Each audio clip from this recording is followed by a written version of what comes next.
Shalom saudara pendengar saudara rohani yang dikasihi Tuhan Yesus Kristus. Selamat datang di Renungan Rohani malam hari ini. Selamat malam, saya berdoa agar saudara sehat selalu. Semoga Roh Kudus hadir di tengah kita saat ini. Sebelum kita mulai renungan malam ini, marilah kita bersama-sama berdoa. Bapa kami yang di surga, Bapa di dalam nama Tuhan Yesus Kristus, kami sungguh mengucap syukur, ya Tuhan, oleh karena Engkau sangat baik buat kami. Engkau ada bersama kami dan menopang hidup kami di siang hari dan di malam hari. Engkau ada bersama-sama dan menyertai kami. Tuhan, kami memuji dan bersyukur kepadamu pada malam hari ini, kami masih bisa berkumpul di rumah kami yang kecil ini. Tuhan, saat ini kami hendak mendengarkan firman-Mu. Berilah pengetahuan dan bimbinglah hamba-Mu ini agar apa yang Engkau firmankan dapat bekerja sesuai kehendak-Mu. Buat kami jemaat-Mu, bukalah hati dan pikiran kami untuk mendengar dan menerima firman-Mu. Kiranya firman-Mu ini dapat menjadi berkat bagi kami. Berbicaralah Tuhan, kami sudah siap menerima firman-Mu. Di dalam nama Tuhan Yesus Kristus kami berdoa dan mengucap syukur.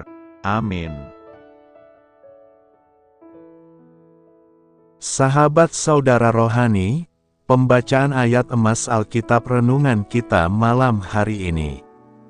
Nats pilihan kita adalah, Daud maju berperang kemana juga Saul menyuruhnya dan dia berlaku bijaksana. Hal ini dipandang baik oleh seluruh rakyat.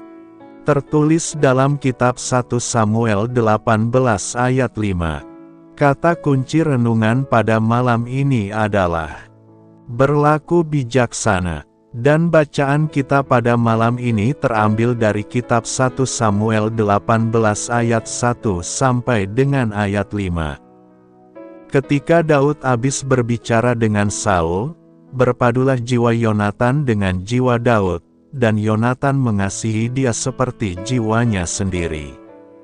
Pada hari itu Saul membawa dia dan tidak membiarkannya pulang ke rumah ayahnya. Yonatan mengikat perjanjian dengan Daud, karena ia mengasihi dia seperti dirinya sendiri. Yonatan menanggalkan jubah yang dipakainya, dan memberikannya kepada Daud, juga baju perangnya, sampai pedangnya, panahnya dan ikat pinggangnya. Daud maju berperang dan selalu berhasil kemana juga Saul menyuruhnya, sehingga Saul mengangkat dia mengepalai para prajurit. Hal ini dipandang baik oleh seluruh rakyat dan juga oleh pegawai-pegawai Saul. Terambil dari kitab 1 Samuel 18 ayat 1 sampai dengan ayat 5. Topik dari ayat emas renungan kita adalah, karakter kita sama kuatnya dengan sikap kita. Mari kita mulai renungan malam kita. Untuk memulai hal baik, serahkanlah segala sesuatu hanya kepada Tuhan. Mari kita mulai segmen kisah inspiratif. Sebanyak 4 kali di dalam 1 Samuel 18, penulis kitab ini mengatakan bahwa Daud berlaku bijaksana. Kenyataannya, Daud bersikap lebih bijaksana dari semua pegawai Saul, sehingga namanya menjadi sangat masyhur. Frasa "sangat masyhur" menggambarkan sebuah penghormatan yang tidak biasa. Daud sangat dihormati oleh semua orang, akan tetapi yang lebih tepat, ia sangat dihormati di kalangan pegawai Saul yang sangat terpesona oleh karakter Daud yang berwibawa. Ketika orang Kristiani mulai mengenal Yesus dengan menaati perintahnya, mereka akan mulai menampakkan kualitas karakter yang akan membedakan mereka dari orang-orang lain. Karena hikmat yang murni adalah hidup seperti Kristus. Hal ini lebih dari sekadar kepintaran biasa, ini adalah perilaku yang tidak biasa. Yakobus berkata, tetapi hikmat yang dari atas adalah pertama-tama murni, selanjutnya pendamai, peramah, penurut, penuh belas kasihan, dan buah-buah yang baik, tidak memihak dan tidak munafik. Pengalaman Daud di masa lalu dapat juga menjadi pengalaman kita pada masa kini. Janji Allah kepadanya juga merupakan janji Allah kepada orang-orang percaya pada zaman ini. Ia berkata demikian, "Aku hendak mengajar agar engkau berlaku bijaksana, dan menunjukkan kepadamu jalan yang harus kau tempuh." Apakah kita saat ini tengah belajar untuk berlaku bijaksana? Dipilih dan diurapi Allah. Dalam memasuki dan menjalani minggu ini kita akan dikuatkan dan diarahkan firman Tuhan dengan tema, dipilih dan diurapi Allah. Diurapi artinya dipilih oleh Allah, dan diperlengkapi dengan kuasa-Nya untuk melakukan kehendak dan rencana Allah dalam hidupnya. Mengurapi secara literal berarti mencurahkan atau menggosokkan minyak pada seseorang atau sesuatu. Kita pasti sudah membaca mengenai orang-orang yang dipilih dan diurapi oleh Tuhan Allah dalam kitab suci, seperti Saul dan Daud. Ciri-ciri orang-orang yang diurapi Tuhan, yakni: pertama, harus siap menghadapi keadaan, punya prinsip yang tegas, tetapi lemah lembut dengan sikapnya yang tenang. Dalam keadaan terdesak sekalipun dia tidak panik dan bertindak yang salah, tapi mereka tenang dan berdoa meminta petunjuk dari Tuhan. Misalnya Musa yang memimpin bangsa Israel keluar dari Mesir. Di saat ada di pinggir Laut Teberau, dan dikejar-kejar oleh orang Mesir, Musa tidak panik dan berkata kepada seluruh orang Israel, "Janganlah takut, berdirilah tetap dan lihatlah keselamatan dari Tuhan, yang akan diberikannya hari ini kepadamu, sebab orang Mesir yang kamu lihat hari ini, tidak akan kamu lihat lagi untuk selama-lamanya. Tuhan akan berperang untuk kamu, dan kamu akan diam saja." Kedua, harus selalu mengerti isi hati Tuhan dan mau menjalankan kehendak Tuhan. Misalnya Samuel yang disuruh Tuhan untuk mengurapi salah seorang dari anak Isai. Dalam 1 Samuel 16 ayat 12, dikatakan, "Lalu Tuhan berfirman, bangkitlah, urapilah dia, sebab inilah dia." Samuel mengambil tabung tanduk yang berisi minyak itu dan mengurapi Daud di tengah saudara-saudaranya. Sejak hari itu dan seterusnya berkuasalah roh Tuhan atas Daud. Lalu berangkatlah Samuel menuju Rama. Kita bisa melihat semua tindakan yang dilakukan Samuel itu seturut dengan firman Tuhan. Ketika Tuhan bilang jangan, maka Samuel tidak mengurapi Elia. Tapi sesuai firman Tuhan untuk mengurapi Daud, maka itulah yang diperbuat Samuel. Karena kedua ciri di atas telah dilanggar oleh Saul, maka Allah memilih Daud untuk menggantikan Saul. Saul melakukan apa yang jahat dan tidak berkenan kepada Tuhan sehingga roh Tuhan undur daripadanya.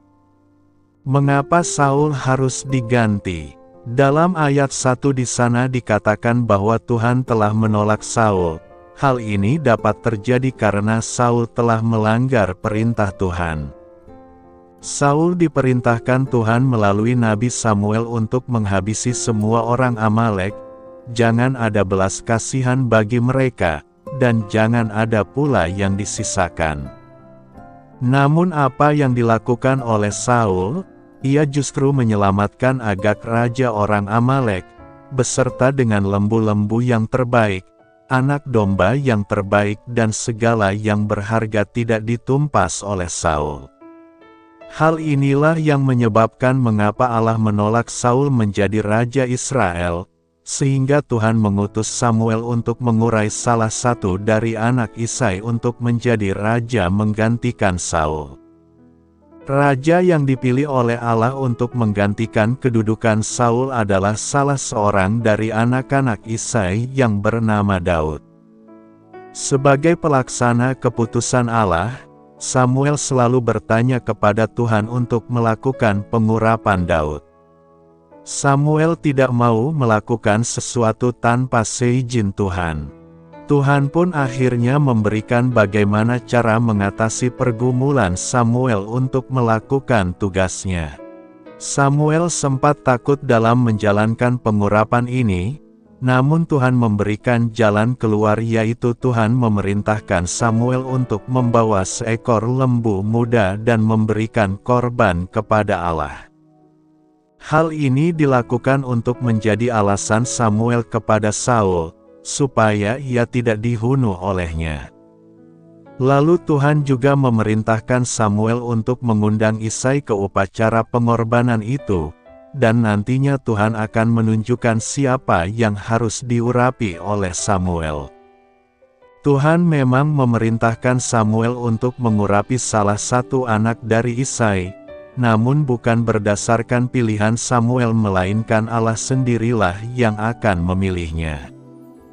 Jelas bahwa raja yang akan menggantikan Saul, bukanlah seorang yang dari pilihan manusia atau kriteria manusia, melainkan seorang yang langsung dipilih Allah dan tentunya berdasarkan kriteria Allah.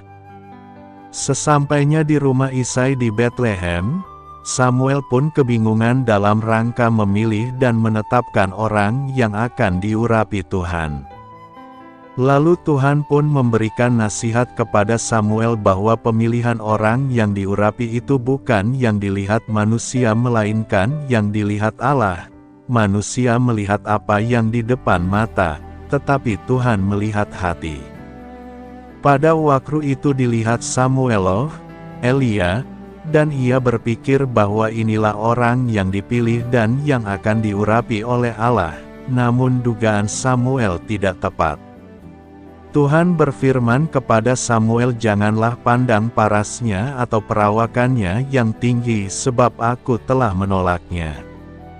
Bukan yang dilihat manusia yang dilihat Allah. Manusia melihat apa yang di depan mata, tetapi Tuhan melihat hati. Maka Isai memanggil anaknya Abinadab, sama halnya dengan Eliab. Abinadab bukanlah orang yang dipilih Allah. Setelah itu dipanggil Isai pula Syama anaknya, dan Syama juga bukan pilihan Tuhan. Hingga ketujuh anak Isai semuanya terpanggil, tidak ada yang dipilih oleh Allah. Setelah ketujuh anak Isai diperhadapkan kepada Samuel, dan di antara ketujuh orang itu tidak ada yang dipilih oleh Allah. Samuel pun bertanya kepada Isai apakah ia masih memiliki anak kecuali dari ketujuh orang yang telah ditunjukkan kepadaku. Isai berkata bahwa ia masih memiliki seorang anak yang sedang menggembalakan kambing domba. Maka Samuel memerintahkan Isai untuk memanggilnya.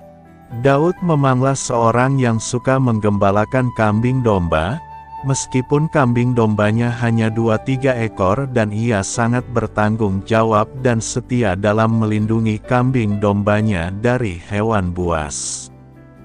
Setelah Daud datang, maka berfirmanlah Tuhan kepada Samuel, "Bangkitlah dan urapilah dia."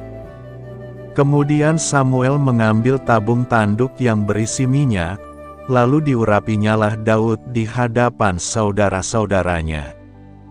Daud yang secara fisik tidak memiliki kriteria untuk menjadi seorang raja, kini dia diurapi di depan saudara-saudaranya yang justru memiliki kriteria-kriteria tersebut.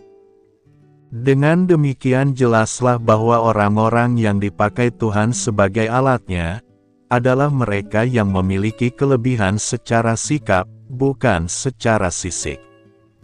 Jika kita melihat kehidupan kita sekarang ini, Mana yang sedang kita tumbuhkan perkembangan fisik agar dilihat orang hebat atau sikap yang kerap kali tidak diperhatikan namun akan muncul sebagai orang hebat. Pemilihan Tuhan bukan didasarkan pada urutan anak pertama, bukan pula pada kegagahan paras tubuh, tetapi pemilihan dan pengurapan Tuhan itu jatuh kepada orang yang berkenan kepadanya. Daud diurapi menjadi Raja Israel oleh Nabi Samuel saat ia masih muda sekali. Sewaktu Samuel diperintahkan Tuhan untuk pergi ke rumah Isai dan mengurapi salah seorang anak Isai menjadi raja, ia sama sekali tidak mengira bahwa Daudlah yang dipilih Tuhan untuk menjadi Raja Israel. Samuel mengira kakak-kakak Daud yang berpewarakan gagah yang akan dipilih oleh Tuhan. Bahkan Isai sendiri tidak memperhitungkan Daud sebagai anak yang layak dipilih sebagai raja. Oleh karena itu Daud tidak dipanggil menghadap Samuel. Tuhan tidak memilih seseorang berdasarkan ukuran fisik atau perawakan sebab bagi Dia lebih penting hati seseorang daripada perawakannya. Bukan yang dilihat manusia yang dilihat Allah, manusia melihat apa yang di depan mata, tetapi Tuhan melihat hati. Mengapa Daud dipilih dan diurapi oleh Tuhan?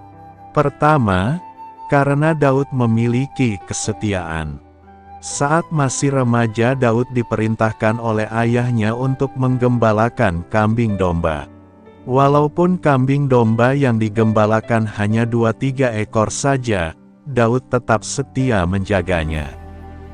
Bahkan Daud rela mengorbankan nyawanya dengan melawan singa dan beruang yang ingin memangsa kambing domba yang ia gembalakan.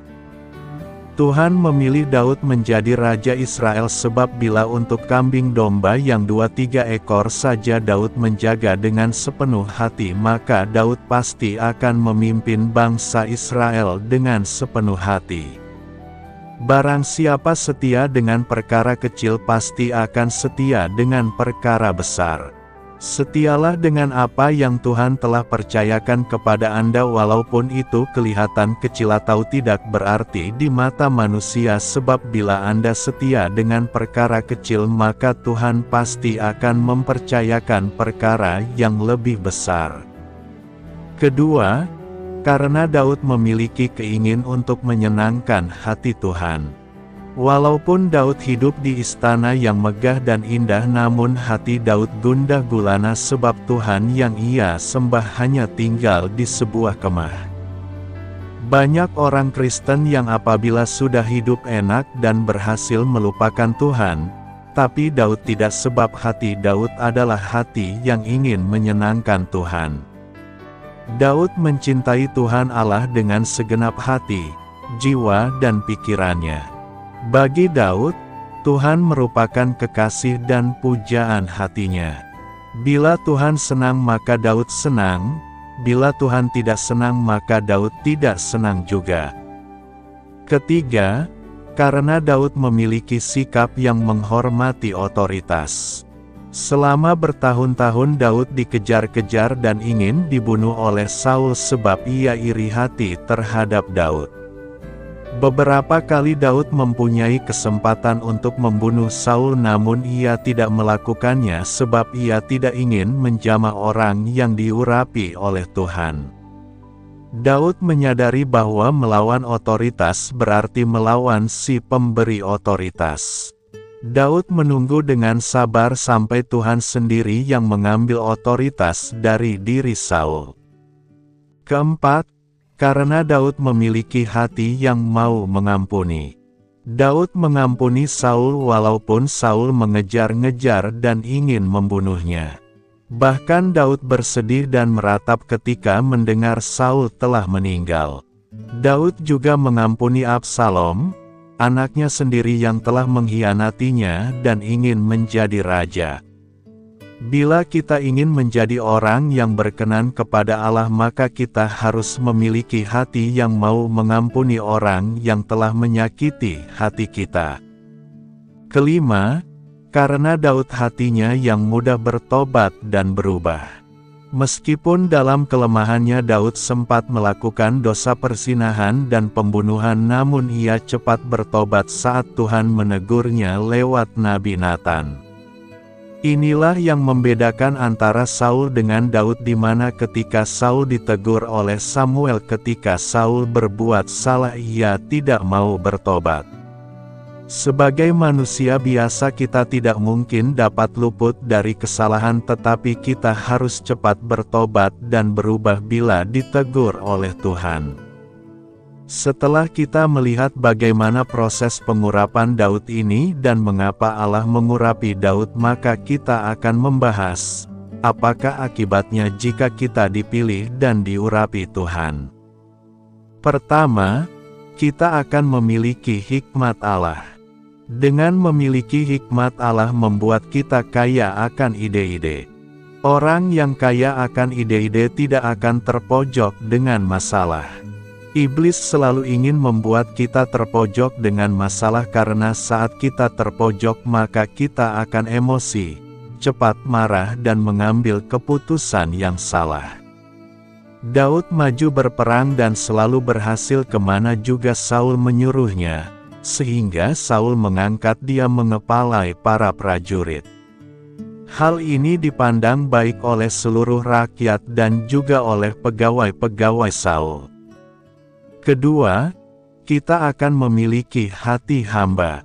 Orang yang memiliki hati hamba fokus hidupnya bukan pada harta benda, tetapi perintah Tuhanlah yang menjadi fokus hidupnya. Ketiga, kita siap mengambil resiko dan menerima tantangan. Daud dikejar untuk dibunuh oleh musuh-musuhnya. Tetapi Daud tidak takut karena hidupnya ada dalam lindungan Allah yang Maha Kuasa. Saul mengatakan kepada Yonatan, anaknya, dan kepada semua pegawainya, bahwa Daud harus dibunuh. Tetapi Yonatan, anak Saul, sangat suka kepada Daud, tetapi roh jahat yang daripada Tuhan hinggap pada Saul, ketika ia duduk di rumahnya, dengan tombaknya di tangannya, dan Daud sedang main kecapi.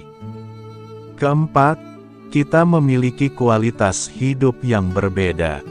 Daud tidak punya keinginan untuk membalas kejahatan Saul. Daud tidak punya dendam terhadap Saul. Daud punya kasih terhadap keluarga Saul sekalipun Saul demikian membenci dan ingin membunuh Daud. Kelima, kita tidak pernah menyerah terhadap masalah. Lalu berkatalah Saul kepada Daud, diberkatilah kiranya engkau, anakku Daud. Apa jua pun yang kau perbuat, pastilah engkau sanggup melakukannya. Lalu pergilah Daud meneruskan perjalanannya dan pulanglah Saul ke tempatnya. Kita semua yang sudah dipilih dan diurapi Tuhan akan memiliki hikmat Allah, memiliki hati hamba, siap mengambil resiko dan menerima tantangan, memiliki kualitas hidup yang berbeda, dan tidak pernah menyerah terhadap masalah. Siapakah Samuel dalam Alkitab? Samuel, yang namanya berarti mendengar tentang Tuhan, dipersembahkan kepada Tuhan oleh ibunya, Hana, sebagai bagian dari sumpah yang dia buat sebelum dia dilahirkan. Hana mandul dan berdoa dengan sungguh-sungguh untuk mendapatkan seorang anak sehingga Imam Eli mengira dia sedang mabuk. Tuhan mengabulkan permintaan Hana, dan sesuai dengan janjinya, Hana mendedikasikan Samuel kepada Tuhan. Setelah Samuel disapi, kemungkinan besar sekitar usia 4 tahun, dia dibawa ke tabernakel untuk melayani di bawah bimbingan Imam Eli. Bahkan ketika masih kanak-kanak, Samuel diberi jubahnya sendiri, pakaian yang biasanya disediakan bagi seorang imam ketika ia melayani di hadapan Tuhan di kemah pertemuan di Silo, tempat tabut perjanjian disimpan. Secara tradisional, anak-anak pendeta akan menggantikan pelayanan ayah mereka, namun, putra-putra Eli, Hofni dan Pinehas, jahat karena mereka tidak bermoral dan meremehkan persembahan Tuhan. Sementara itu, Samuel terus bertumbuh dan semakin disukai oleh Tuhan dan manusia. Pada saat nubuatan dan penglihatan jarang terjadi, Samuel mendengar apa yang pertama kali diyakininya sebagai panggilan Eli pada malam hari. Meskipun Samuel muda sedang melayani di kemah suci, dia masih belum mengenal Tuhan, dan firman Tuhan belum diwahyukan kepadanya. 3 kali pertama Tuhan memanggil Samuel, anak laki-laki itu menjawab Eli. Eli kemudian memahami apa yang terjadi dan memerintahkan Samuel untuk menanggapi Tuhan jika dia menelepon lagi. Kemudian, Tuhan datang dan berdiri di sana, berseru seperti pada waktu-waktu lain, "Samuel, Samuel." Lalu berkatalah Samuel, "Berbicaralah, sebab hambamu ini mendengarkan." Tuhan memberinya pesan penghakiman untuk disampaikan kepada Eli.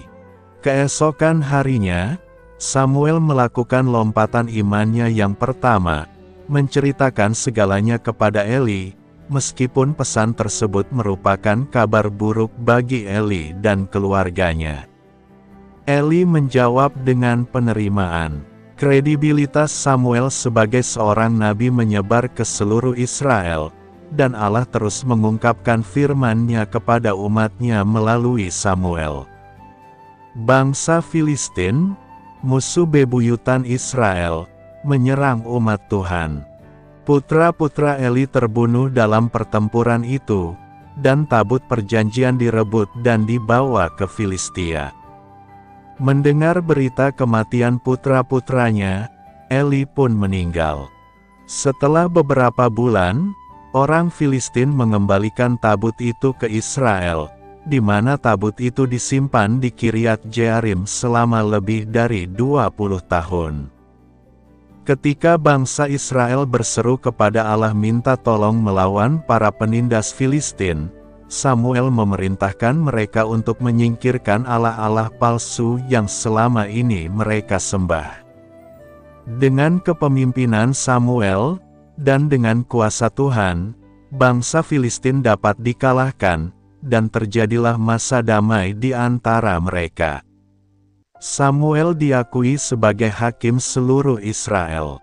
Seperti putra-putra Eli, kedua putra Samuel, Yul dan Abia, berdosa di hadapan Allah dengan mencari keuntungan yang tidak jujur dan memutarbalikkan keadilan. Samuel telah mengangkat putra-putranya sebagai hakim, namun para tua-tua Israel memberitahu Samuel bahwa karena ia sudah terlalu tua dan putra-putranya tidak mengikuti jejaknya, mereka ingin Samuel mengangkat seorang raja untuk memerintah seperti bangsa-bangsa lain. Reaksi awal Samuel terhadap permintaan mereka sangat tidak senang, dan dia berdoa kepada Tuhan mengenai masalah tersebut. Tuhan berkata kepada Samuel bahwa mereka tidak menolak dia, namun telah menolak Tuhan sebagai raja mereka. Allah memberikan izin kepada Samuel untuk mengabulkan permintaan mereka namun memperingatkan rakyat tentang apa yang dapat mereka harapkan dari seorang raja. Belakangan, Saul, seorang Benyamin, diurapi oleh Samuel sebagai raja pertama Israel. Meski begitu, Samuel meminta Tuhan memberikan sebuah tanda untuk menunjukkan kepada bangsa Israel betapa jahatnya memilih untuk menggantikan raja mereka yang sebenarnya, Tuhan, dengan raja duniawi. Setelah beberapa waktu, Samuel mengetahui bahwa Saul telah ditolak oleh Allah untuk memimpin umatnya karena ketidaktaatan Saul. Samuel segera memperingatkan Saul bahwa Tuhan telah mencari penggantinya. Setelah Saul terus tidak taat, Samuel mencela dia sebagai raja. Samuel pulang ke rumah, tidak pernah lagi berada di sisi Raja Saul, namun ia berduka atas kepergiannya. Tuhan memerintahkan Samuel untuk memilih raja lain dari keluarga Isai, dan Samuel mengurapi putra bungsu Isai, Daud. Samuel meninggal sebelum Daud diangkat menjadi raja, dan seluruh Israel berkumpul dan berduka atas dia. Kehidupan Samuel sangat penting dalam sejarah Israel. Dia adalah seorang nabi, dia mengurapi dua raja pertama Israel, dan dia adalah hakim terakhir di Israel, yang dianggap oleh banyak orang sebagai hakim terbesar. Samuel disebutkan bersama Musa dan Harun sebagai orang yang berseru kepada Tuhan dan dijawab. Kemudian dalam sejarah Israel, ketika bangsa Israel hidup dalam ketidaktaatan kepada Allah, Tuhan menyatakan bahwa mereka bahkan tidak dapat dilindungi oleh Musa dan Samuel, dua orang yang menjadi perantara terbesar Israel. Ini merupakan indikasi yang jelas akan kuasa doa Samuel dan besarnya dosa Israel pada zaman Yeremia. Ada banyak hal yang bisa dipelajari dari kehidupan Samuel. Secara khusus, kita melihat kedaulatan Allah di Israel. Tidak peduli siapa yang dipilih oleh bangsa itu untuk memerintah mereka. Kita boleh membiarkan benda atau orang lain menduduki tahta hati kita, namun Tuhan akan selalu berdaulat dan tidak akan pernah menerima perampas kekuasaannya dalam kehidupan umatnya. Kita dapat membayangkan betapa menakutkannya bagi Samuel muda untuk menceritakan secara jujur mengenai penglihatan pertamanya kepada Eli. Namun, nampaknya, bahkan sejak usia muda, kesetiaan mutlak Samuel adalah kepada Tuhan. Mungkin ada saatnya kita merasa terintimidasi oleh penguasa, namun, seperti yang Samuel buktikan lebih dari sekali, Tuhanlah yang harus tetap menjadi prioritas kita. Dunia mungkin memandang kita dengan sinis jika kita tetap teguh pada iman kita. Namun, kita dapat yakin bahwa Allah akan membenarkan mereka yang tetap setia pada firman-Nya. Meskipun Samuel sangat ragu untuk membiarkan bangsanya mempunyai seorang raja, dia segera berkonsultasi dengan Tuhan mengenai masalah tersebut dan menaati keputusannya. Banyak di antara kita mungkin berkonsultasi dengan Tuhan mengenai keputusan-keputusan penting dalam hidup kita, namun berapa banyak di antara kita yang siap menerima nasihat-Nya dan menaatinya, terutama ketika hal itu tampaknya bertentangan dengan keinginan kita sendiri. Para pemimpin khususnya dapat belajar dari teladan Samuel mengenai kuasa yang ia peroleh dari kedekatannya dengan Tuhan, yang dihasilkan oleh kehidupan doa yang sehat. Samuel adalah orang yang suka berdoa, dan rakyatnya menghormati dia karena hal itu. Meski Samuel sadar akan kejahatan dalam hidup Saul, ia tak henti-hentinya mendoakan dan meratapinya. Memang, Samuel menggambarkannya sebagai dosa jika tidak mendoakan orang-orang yang berada di bawah asuhannya. Mungkin terlalu cepat kita menganggap seorang saudara tidak dapat dipulihkan ketika kita melihatnya jatuh ke dalam dosa. Tentu saja rencana Tuhan bagi setiap individu akan terwujud, namun hal tersebut tidak boleh menghentikan kita untuk terus berdoa dan peduli terhadap mereka yang lemah imannya. Tema utama sepanjang hidup Samuel adalah hanya Tuhan saja yang menerima kemuliaan dan hormat. Setelah menjadikan putra-putranya sebagai hakim, pastilah sangat menyedihkan bagi Samuel mengetahui bahwa mereka tidak layak untuk memimpin. Ketika dia berkonsultasi dengan Tuhan tentang permintaan rakyat untuk memiliki seorang raja, tidak ada kata-kata yang diucapkan untuk membela putra-putranya. Samuel patuh pada perintah Tuhan untuk memberikan apa yang diinginkan bangsanya. Sebuah ayat kunci dalam kehidupan Samuel menceritakan perkataannya kepada Raja Saul, tetapi Samuel menjawab, "Apakah Tuhan senang akan korban bakaran dan korban sembelihan seperti halnya mendengarkan suara Tuhan? Taat lebih baik daripada korban sembelihan, dan perhatian lebih baik daripada lemak domba jantan."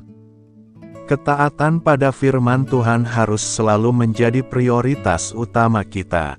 Apa hubungan Daud dan Yonatan? Kita tahu dari 1 Samuel 18 ayat 1 bahwa Yonatan mencintai Daud. 2 Samuel 1 ayat 26 mencatat ratapan Daud setelah kematian Yonatan, di mana ia mengatakan bahwa cintanya kepada Yonatan lebih indah daripada cinta seorang wanita. Beberapa orang menggunakan kedua ayat ini untuk menyarankan hubungan homoseksual antara Daud dan Yonatan. Namun penafsiran ini harus ditolak setidaknya karena 3 alasan. Pertama, kata Ibrani untuk cinta yang digunakan di sini mencakup arti yang luas dan tidak berarti cinta, romantis, atau seksual, kecuali jika konteksnya menuntut demikian.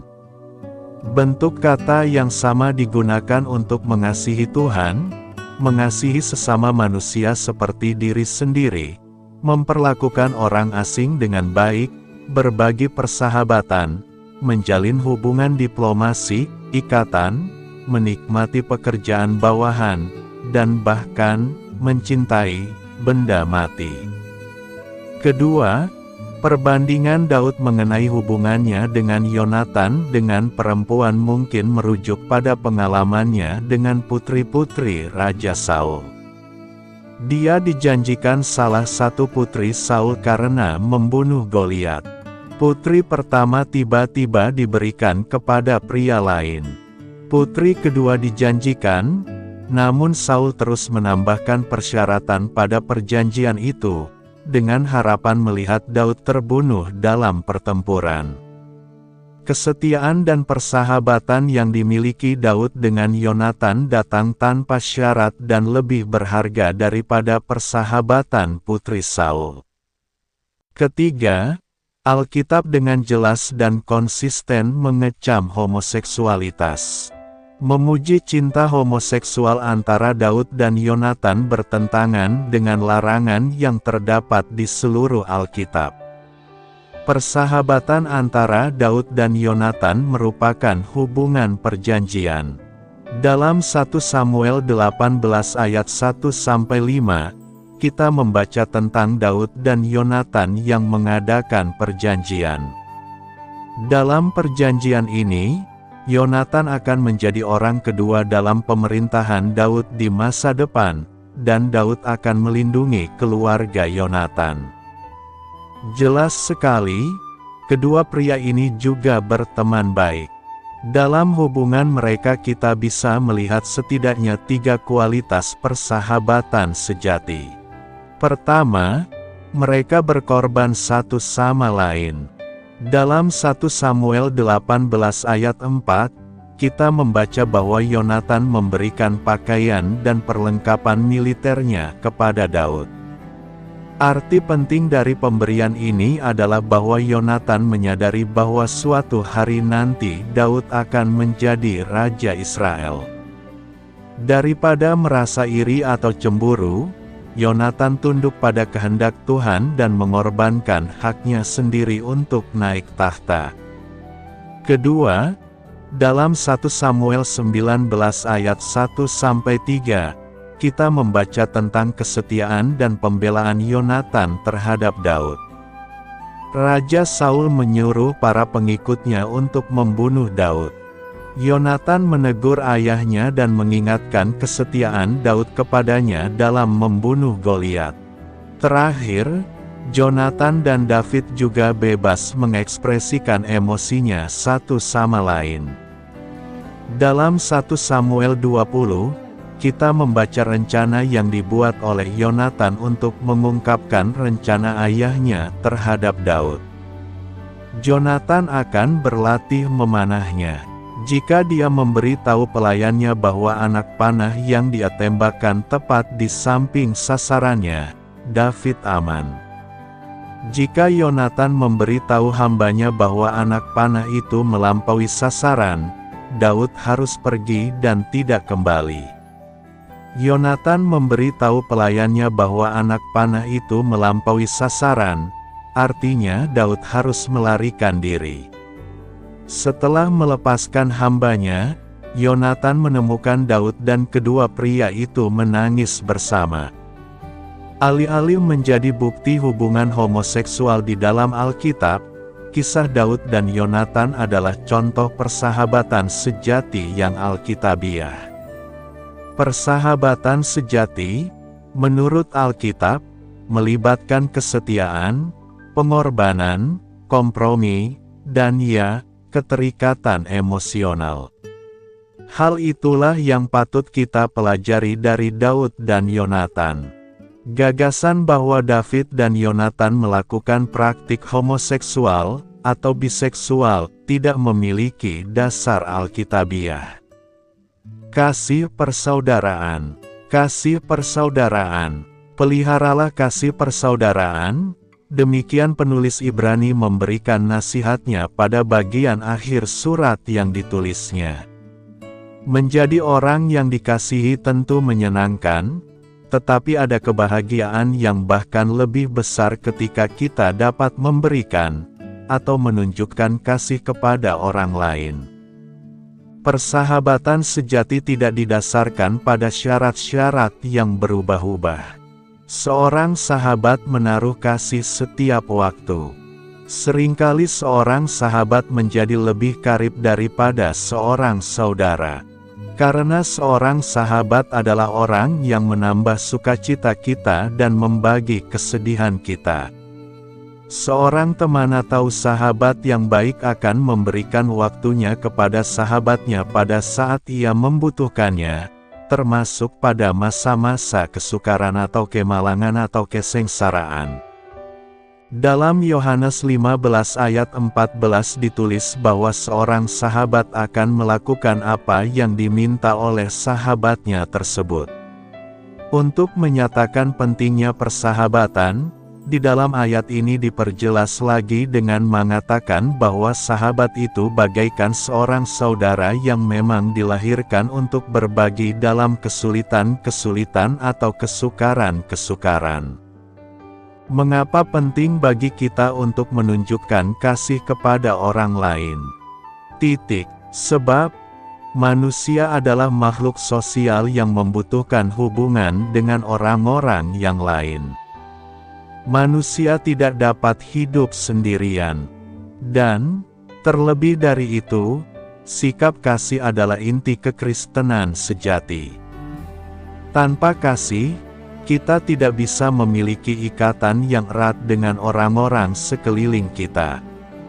Bagaimana jika kita kurang memiliki kasih?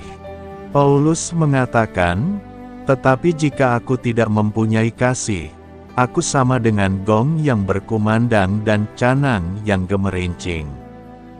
Dan selanjutnya sang rasul melanjutkan tentang betapa pentingnya mengasihi itu, "Sekalipun aku memiliki iman yang sempurna untuk memindahkan gunung, tetapi jika aku tidak mempunyai kasih, aku sama sekali tidak berguna."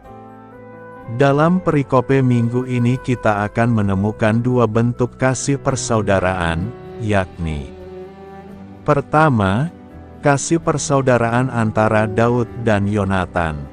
Yonatan, putra sulung Raja Saul dari istrinya yang satu-satunya. Dialah ahli waris bapaknya, dia setia kepada Daud dan sangat mengasihi Daud, yang akan menggantikan Saul. Keberanian dan semangatnya sebagai pendekar, yang dikenang dalam nyanyian ratapan Daud.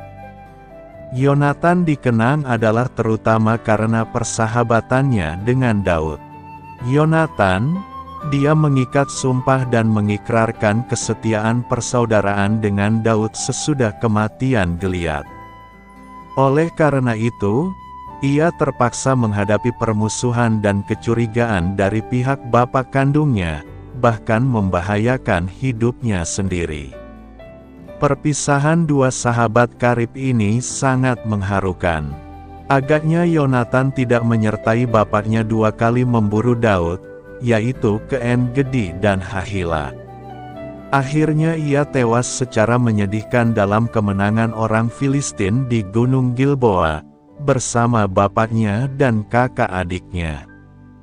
Hubungan persahabatan yang erat antara Daud dan Yonatan menjadi contoh kisah kasih persaudaraan yang paling menonjol dalam catatan Alkitab Perjanjian Lama. Meskipun Yonatan, berdasarkan keturunan, adalah ahli waris tahta Saul, ayahnya, ia tidak membenci Daud dan memandangnya sebagai saingan, tetapi ia mengakui bahwa perkenan Allah ada pada Daud. Alkitab menyatakan persahabatan Daud dan Yonatan ini sebagai perpaduan jiwa.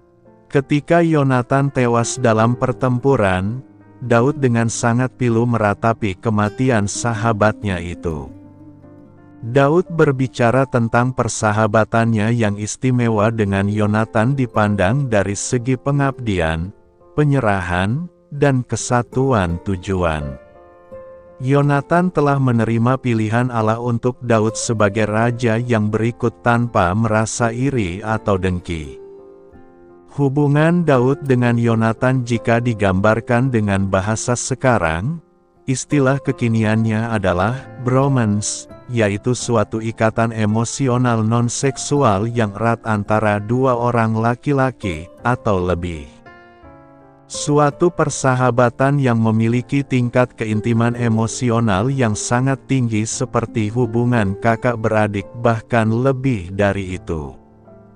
Kita tentu tahu makna kata romance, yang menunjukkan suatu keadaan yang mengungkapkan perasaan riang bahagia yang berhubungan dengan cinta antara dua orang yang saling mencintai. Istilah bromance diambil dari situ. Hanya saja, bromance ini tidak melibatkan perasaan cinta asmara dan seksualitas, tetapi lebih ke perasaan kasih persaudaraan, brotherhood.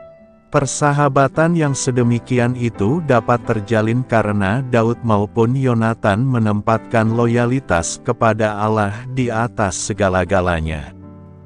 Dan, merujuk kembali kepada bromance Daud dan Yonatan, kita melihat kesetiaan non-seksual Yonatan, secara jasmani dan rohani merupakan teladan tentang kesetiaan kepada kebenaran dan persahabatan, maupun dalam hal mendamaikan orang. Sikap Yonatan merupakan tugas dan watak yang harus dimiliki anak-anak Allah. Kedua, kasih persaudaraan antara Daud dan Saul. Berbeda dengan Yonatan, kasih persaudaraan Daud dengan Saul agak unik. Pada dasarnya Saul tidak menyukai Daud, namun Daud tetap menjalin kasih persaudaraannya dengan Saul. Hal itu terbukti bahwa Daud tidak menginginkan kematian Saul. Meskipun Daud berada dalam bahaya jikalau Saul masih hidup, tetapi kecintaannya kepada Israel sebagai umat Allah membuat dia tidak ingin Raja Israel itu dihancurkan. Dia tidak ingin keamanan pribadinya menjadi lebih utama daripada keamanan seluruh bangsa. Hati Daud tidak pernah berpaling dari raja yang diurapi Tuhan. Dia tidak pernah kehilangan kesetiaan kepada Saul. Dia tidak membunuh Saul dalam dua kesempatan. Dia juga tetap berduka karena kematian Saul, bahkan membunuh orang yang mengaku membunuh Saul. Dia tetap setia kepada Saul walaupun Saul berusaha membunuh dia. Setelah kita renungkan hal ini, barulah kita menyadari betapa bodohnya Saul. Saul membenci Daud tanpa alasan. Dia menyingkirkan pemimpin pasukannya sendiri yang sangat berbakat. Dia mengusir tentaranya yang paling berprestasi. Kebodohan yang terjadi karena Saul berjiwa kerdil. Mari kita belajar untuk menjauhi jiwa kerdil seperti ini. Jiwa kerdil mudah merasa terancam oleh prestasi orang lain. Jiwa kerdil mudah iri hati. Jiwa kerdil mudah merasa tersingi oleh orang-orang lain. Saul menyingkirkan Daud dan karena itu dia kehilangan kekuatan yang sangat besar di dalam pasukan perangnya. Tetapi Daud tetap menunjukkan kesetiaannya kepada Saul dengan berduka karena kematian Saul. Daud juga mengeksekusi pembunuh Saul. Setelah itu dia juga memaksa seluruh pasukannya bersedih hati karena Saul dengan menyanyikan nyanyian ratapan. Apakah bukti bahwa Daud mengasihi Saul? Pertama, Daud meratapi kematian Saul. Lalu mengapa Daud meratapi kematian Saul? Daud meratapi kematian Saul karena ia melihat bahwa dalam diri Saul ada hal-hal yang hebat, yang seharusnya bisa berguna untuk kemuliaan Tuhan, tetapi ternyata semua itu disia-siakan. Daud telah mengenal Saul sebagai orang yang dipilih oleh Allah, diperlengkapi untuk kegiatan yang tinggi dalam kerajaan Allah, dan dalam suatu posisi untuk mempersiapkan jalan bagi datangnya raja yang lebih kuat atau hebat. Kesempatan yang sangat bagus muncul, pengaruh yang kuat dibawa untuk dipikul atau diemban, tetapi semua sia-sia. Misi dari kehidupan gagal, pekerjaan yang mulia tidak dilakukan, kemampuan-kemampuan yang bagus terbuang, terhina, ditinggalkan oleh Allah, dipenuhi dengan rasa malu dari kehidupan yang gagal, ia mati. Kematian yang biasa akan merupakan kemuliaan dan berkat dibandingkan dengan kematiannya ini. Apa yang benar untuk Saul bisa benar tentang orang-orang lain, dan menyedihkannya, ini sering merupakan fakta.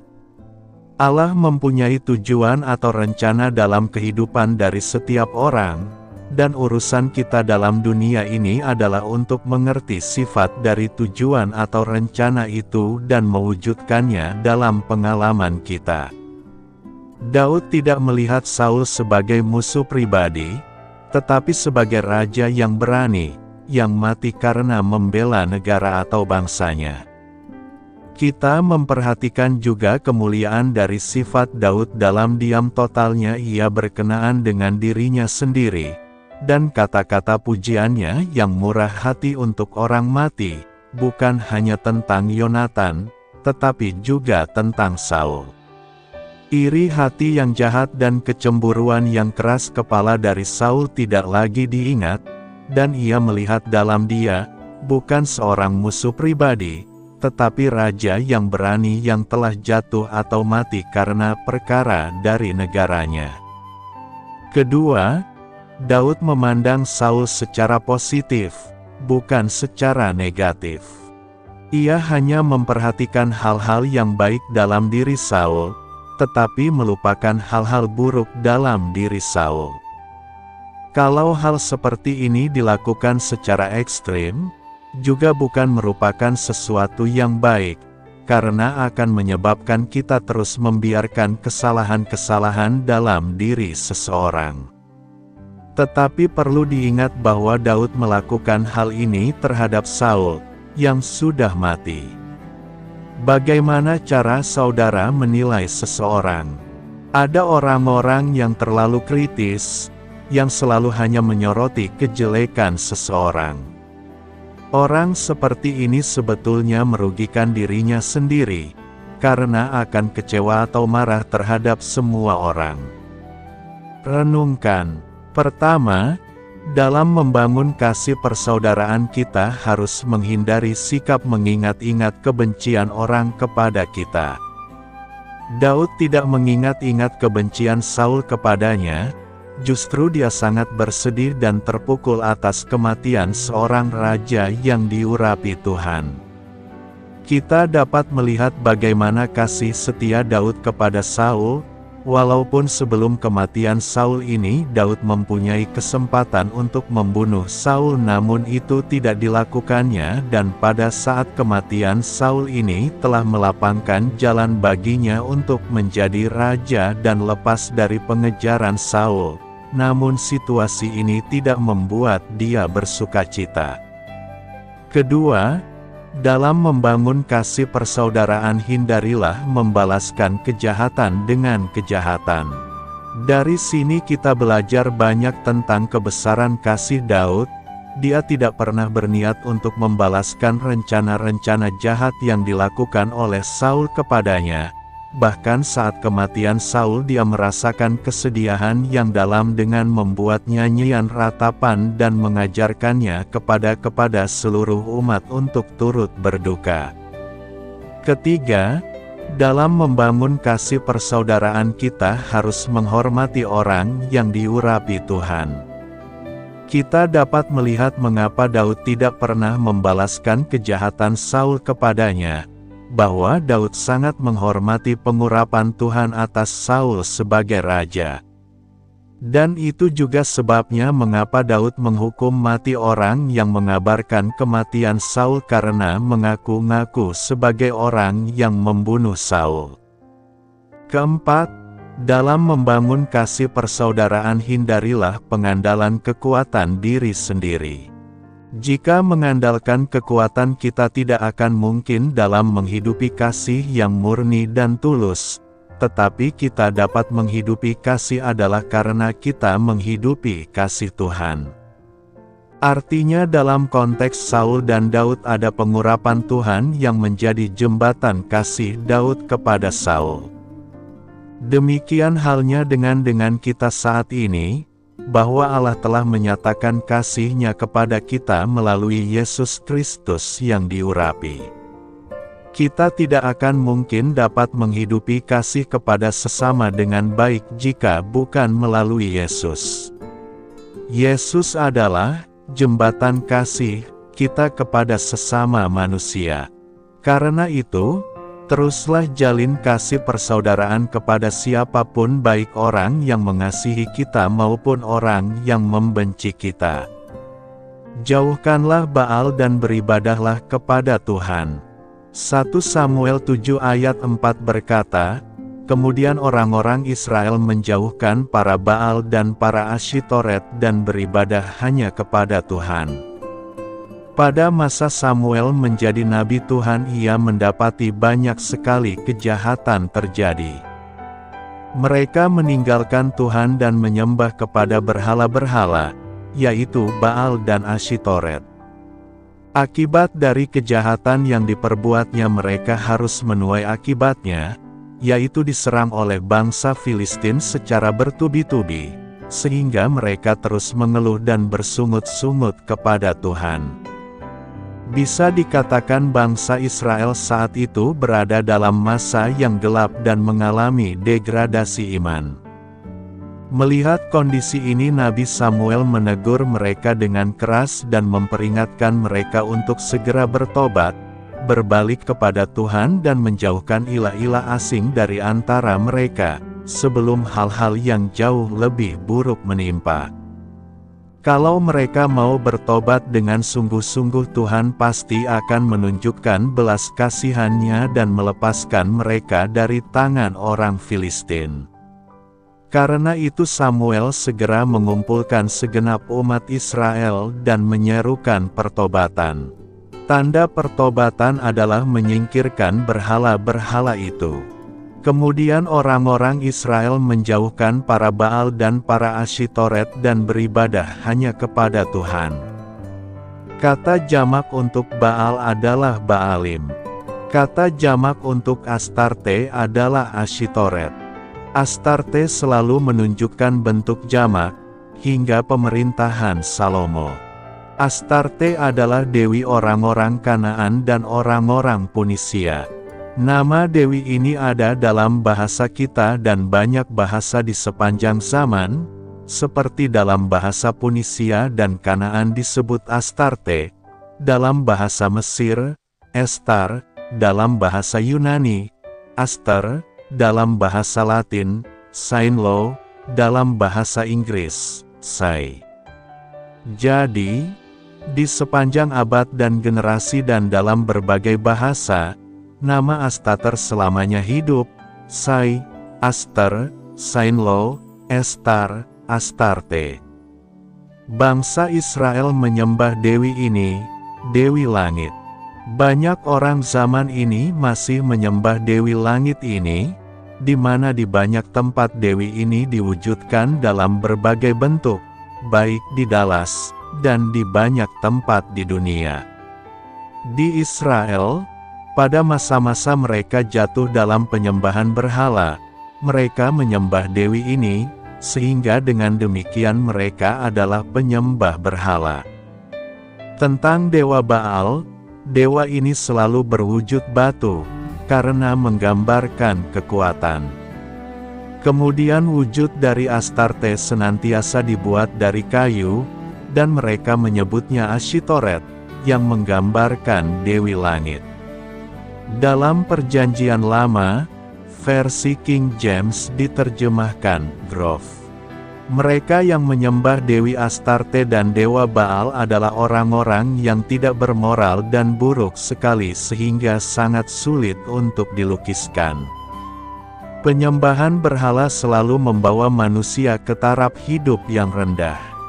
Dalam bahasa apapun, dalam agama apapun, dalam bangsa manapun, di dalam seluruh sejarah manusia, hal itu tidak ada perkecualian.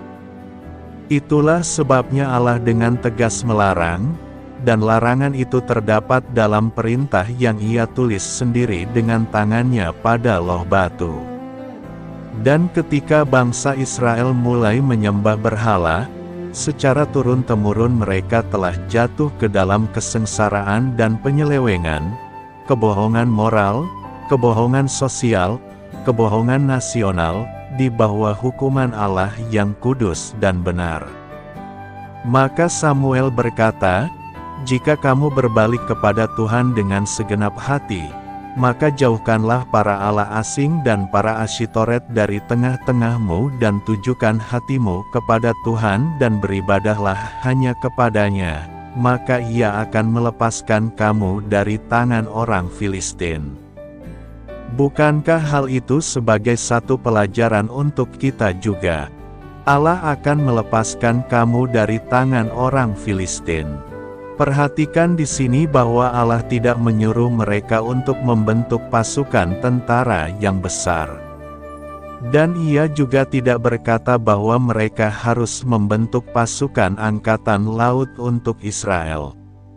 Yang Allah anjurkan adalah, mereka harus berbalik kepada Tuhan dengan segenap hati. Artinya mereka harus membereskan hubungan yang rusak dengan Tuhan, dan dengan demikian Allah akan membebaskan mereka dari tangan orang Filistin. Kemudian dalam 1 Samuel 7 ayat 5 kita membaca, "Lalu berkatalah Samuel, kumpulkanlah segenap orang Israel ke Mispa, maka aku akan berdoa untuk kamu kepada Tuhan."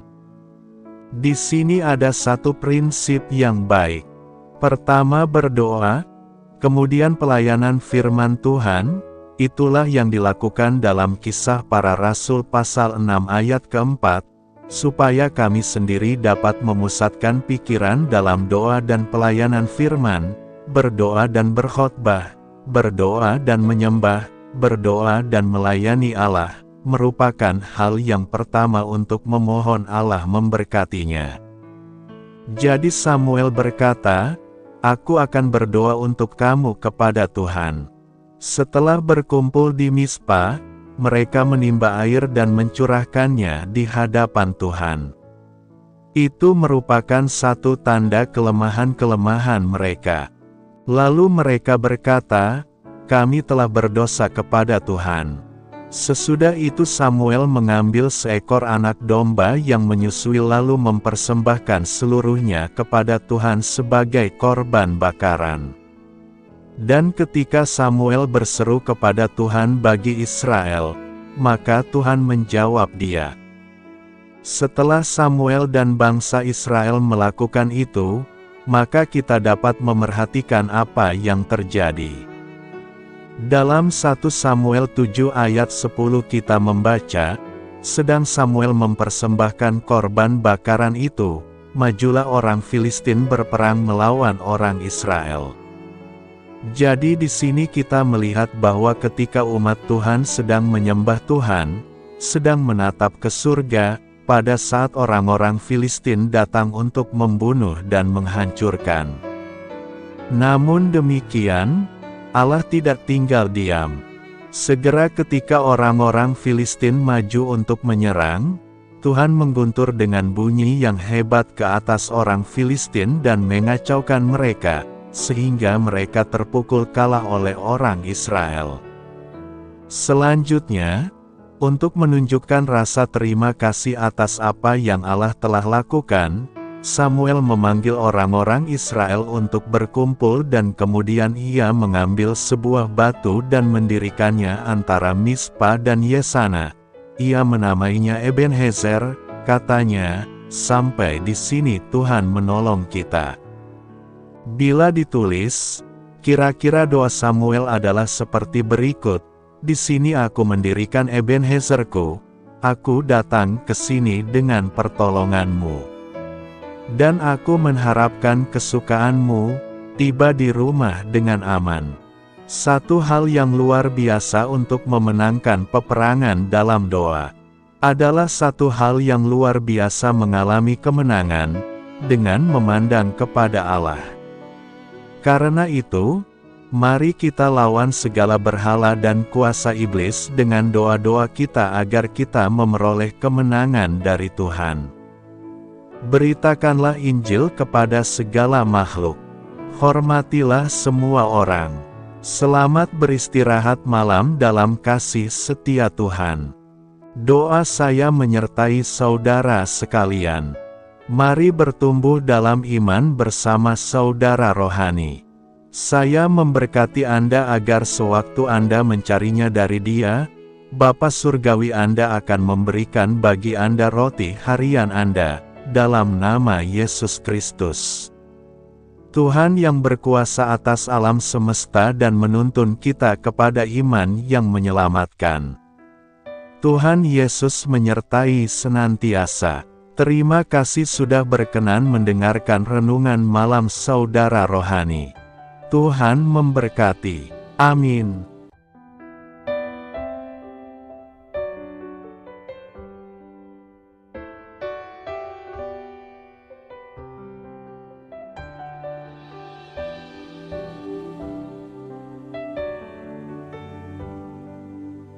Marilah kita renungkan, sahabat saudara rohani, demikianlah renungan firman Tuhan malam hari ini. Semoga menjadi berkat di dalam hidup kita dan menjadikan kita pribadi yang lebih baik. Sebelum kita beristirahat pada malam hari ini, marilah kita berdoa. Bapa kami yang di surga, Bapa di dalam nama Tuhan Yesus Kristus, kami sungguh mengucap syukur, ya Tuhan, oleh karena Engkau sangat baik buat kami. Engkau ada bersama kami dan menopang hidup kami di siang hari dan di malam hari. Engkau ada bersama-sama dan menyertai kami, ya Tuhan Yesus. Kami mengucap syukur untuk firman-Mu, ya Tuhan, yang memberikan kami kekuatan dan menyadarkan kami bahwa kami tidak perlu takut dengan gelap dan malam.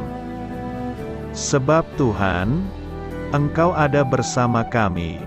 Engkau melindungi kami dan menjadi perisai bagi kami hamba-Mu berdoa saat ini.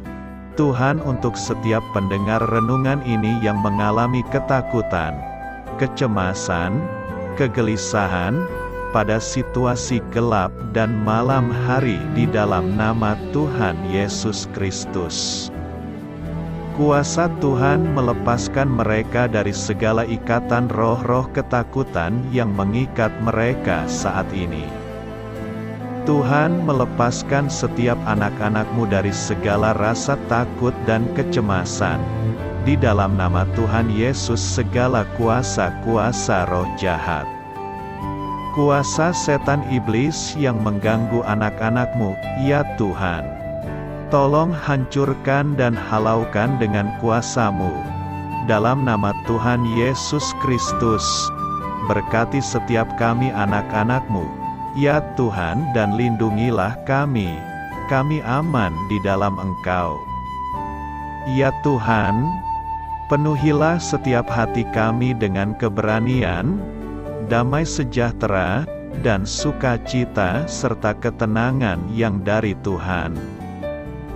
Berkati kami di malam hari ini, saat kami tidur dan beristirahat. Kuasa-Mu, ya Tuhan, menaungi setiap kami, memberkati dan melindungi kami. Bangunkanlah kami kembali besok pagi dengan kekuatan yang baru. Tubuh yang sehat diberkati Tuhan dan berkat-berkat yang baru Tuhan sediakan bagi kami. Terima kasih, ya Tuhan, kami sungguh mengucap syukur untuk firman-Mu yang menguatkan kami. Dalam nama Tuhan Yesus Kristus Juru Selamat kami, Bapa kami yang baik, kami mengucap syukur dan berdoa haleluya. Amin. Biarlah firman Tuhan menjadi pengingat untuk kita semua, bahwa tuntunan dari Roh Kudus akan selalu memberi jalan keluar bagi setiap permasalahan hidup kita, dan memberi kedamaian di hati kita. Amin.